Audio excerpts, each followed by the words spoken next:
मुलुक महाराष्ट्राची सुरुवात आत्ताची आपण एका दादरच्या बातमीने करतोय। मॅनहोल संदर्भातली बातमी आहे। मुंबईतल्या दादर टीटी या परिसरात एक उघडं मॅनहोल बघायला मिळालं। न्यूज 18 मराठीच्या प्रतिनिधीने ही बाब पालिकेच्या निदर्शनास आणून दिली। भर रहदारीच्या परिसरात हे मॅनहोल उघडं आढळल्यानं मोठा अपघात होण्याची शक्यता होती। काही दिवसांपूर्वी कुर्ला इथं उघड्या मॅनहोलमध्ये पडून एका व्यक्तीचा मृत्यूही झाला होता। या उघड्या मॅनहोल भोवती कोणतंही बॅरिकेडिंग केलं गेलेलं नव्हतं, त्यामुळे पादचारी आणि वाहन चालकांच्या सुरक्षेचा प्रश्न ऐरणीवर आलेला होता।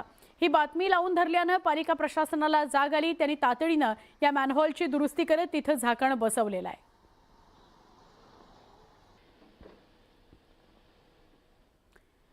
ही दोन दृश्य आम्ही तुम्हाला दाखवतोय। पहिलं दृश्य आहे ते म्हणजे आमच्या प्रतिनिधीच्या हे लक्षात आलं की दादर टीटी सारख्या अत्यंत महत्त्वाच्या परिसरामध्ये एक मॅनहोल उघडं आहे।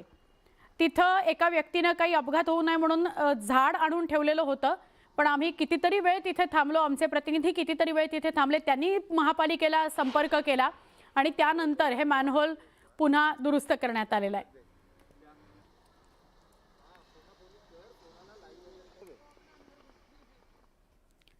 शिर्डीतल्या साईबाबांच्या मंदिर परिसरात आता श्रीकृष्ण आणि राम मंदिर उभारलं जाणार आहे।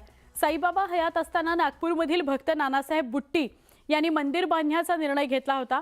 त्यानुसार मंदिर तयारही झालं, पण साईबाबांच्या महानिर्वाणानंतर त्या मंदिरात असलेली साईबाबांची समाधी बांधण्यात आली। तेव्हापासून मंदिरासाठी आणलेल्या मूर्ती आजही संग्रहालयात ठेवलेल्या आहेत। साई भक्तांच्या मागणीनंतर अनेक दशकांची प्रतीक्षा आता संपणार आहे। लवकरच साई मंदिर परिसरातील लेंडी बागेमध्ये श्रीराम आणि कृष्ण मंदिर उभारलं जाणार आहे। त्यामुळे साई भक्तांच्या आनंदाला पारावार उरलेला नाहीये।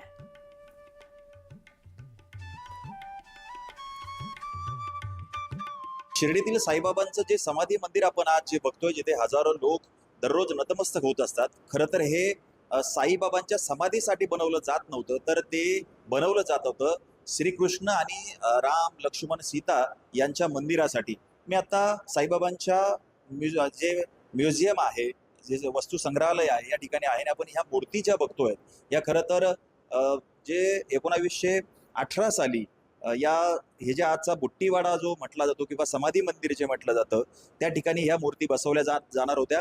गोपाळराव बुट्टी जे नागपूरचे मोठे साई भक्त होते, हे बाबांच्या दर्शनाला कायम या ठिकाणी यायचे आणि या ठिकाणी साईबाबांच्या इच्छेनुसारच खरं तर श्रीकृष्ण आणि राम लक्ष्मण सीता हनुमान यांचं मंदिर उभारलं जात होतं। साईबाबा स्वतः या जे मंदिराची जी उभारणी आहे या कामावर लक्ष द्यायचे। जुना फोटो देखील आपल्याला या ठिकाणी बघायला मिळतोय। आजचं जे साईबाबांचं समाधी मंदिर आहे तेच हे मंदिर आहे जिथे हे कृष्ण मंदिर होणार होतं। मात्र साईबाबांच्या महानिर्वाणानंतर या ठिकाणी साईबाबांची समाधी बांधण्याचा जो निर्णय आहे तो झाला आणि त्यानंतर साईबाबांची समाधी त्या ठिकाणी झाली। मात्र या ज्या मूर्ती आहेत या आजही म्युझियम मध्ये आहेत। भक्त या ठिकाणी येतात, त्याचं दर्शन घेतात। मात्र कुठेतरी या मूर्तींसाठी एक मंदिर जे आहे ते या साईबाबांच्या मंदिर परिसरामध्ये असावं, या दृष्टीने आता साईबाबा संस्थानने निर्णय घेतलाय आणि साई मंदिर परिसरातील लेंडी बागेमध्ये थोड्याच दिवसामध्ये या मूर्तींसाठी सुसज्ज भव्य असं मंदिर उभारलं जाणार आहे। त्यामुळं साई भक्तांना आता साईबाबांच्या समाधी बरोबरच या ज्या मूर्ती आहेत यांचं दर्शन देखील मंदिरामध्ये होणार आहे। हरीश दिमोटे, न्यूज 18 मराठी, शिर्डी, अहिल्यानगर। लेंडी बाग जी आहे, जी ज्या ठिकाणी बाबा नेहमी यायचे, त्या ठिकाणी त्यांनी बाग फुलवलेली होती। त्या ठिकाणी जी विहीर जी आहे, आड जो आहे, तिथून स्वतः पाणी काढून त्या बगीचेला दिले होते। असे एक पवित्र लेंडी बागेमध्ये जी आहेत ही दोन्ही मंदिरं जी आहेत, श्रीकृष्ण भगवान मंदिर आणि प्रभू श्रीरामचंद्राचं मंदिर जे आहे ते लेंडी बागेमध्ये होणार आहे। अक्कलकोट तालुक्यातल्या श्री स्वामी समर्थ मंदिर कॉरिडॉर प्रकल्पाच्या कामाला वेग आलाय। पहिल्या टप्प्याकरता तब्बल 500 कोटी रुपयांचा सविस्तर आराखडा तयार करण्यात येणार आहे। पंढरपूरच्या धर्तीवर अक्कलकोटचा भव्य कॉरिडॉर आणि पर्यटन विकास करण्याचा महत्त्वपूर्ण संकल्प शासनाने केलाय। यामुळे देशभरातून येणाऱ्या लाखो स्वामी भक्तांकरता दर्शन, निवास आणि वाहतुकीच्या अत्याधुनिक सुविधा उपलब्ध होणार आहेत। विकास आराखड्यासाठी काल 500 कोटीची निधीची तरतूद करण्यात आली। आम्हाला नगरपालिका प्रशासनाला सूचना देण्यात आलेल्या आहेत की विकास आराखडा तयार करून द्या लवकरात लवकर। आता त्या विकास आराखड्यामध्ये स्वामी समर्थ मंदिरा परिसराबाजूचे सगळे व्यवस्थित नियोजन करून दर्शन मंडप, दर्शन रांग, जे भक्तगण येतात त्यांच्या सोयी सुविधा, पाणी, वॉशरूम सगळ्या सुख सुविधा त्यात इन्क्लूड करून आणि शॉपिंग गाळे पण घेणार आहेत. त्या सगळ्यांचा आराखडा तयार करून प्रशासन आराखडा तयार करून वर आम्ही मंत्रालयाला पाठवणार आहोत. की लाखो भक्तांचं श्रद्धास्थान असलेलं श्री स्वामी समर्थांचं अक्कलकोट हे स्थान आहे आणि या स्थानाचा चेहरा मोहरा बदलण्याचं महाराष्ट्र शासनाने ठरवलेलं आहे. आणि महाराष्ट्र शासनाने जसं पंढरपूरचा विकास केला त्याच धर्तीवर या अक्कलकोटचा विकास व्हावा किंवा कॉरिडॉर व्हावं असं फार वर्षापासूनची इच्छा सर्व अक्कलकोटकरांची होती. आणि तशी आमची देखील विश्वस्त मंडळ असेल, सर्व कर्मचारी, सेवेकरी, पुजारी मंडळ असेल, यांची सगळ्यांचीच इच्छा होती.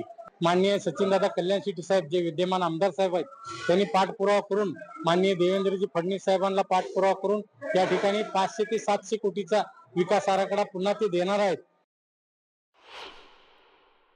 मागच्या 2.5 वर्षांमध्ये माननीय तत्कालीन उपमुख्यमंत्री आणि आत्ताचे मुख्यमंत्री देवेंद्रजी फडणवीस साहेब असतील, त्यावेळेचे मुख्यमंत्री खडसे साहेब एकनाथराव शिंदे साहेब असतील, त्या दोघांशी वारंवार पाठपुरावा करून यापूर्वीच 369 कोटीचा आराखडा पूर्ण केला होता आणि बहुतांशी त्यातले कामं आता संपत पण आलेले आहेत. पण खूप मोठ्या प्रमाणात अजून निधीची गरज होती. लँड ॲक्विजिशन होणार आहे. आलेल्या भाविकांची भव्य पार्किंग असेल, मंडप असेल, दर्शन रांगाची सोय असेल, मग भक्तनिवास असेल, ह्या सगळ्या गोष्टी, खूप साऱ्या शॉपिंग कॉम्प्लेक्सेस आहेत, अशा खूप साऱ्या गोष्टी ह्या कॉरिडॉर मध्ये आपण करत आहोत.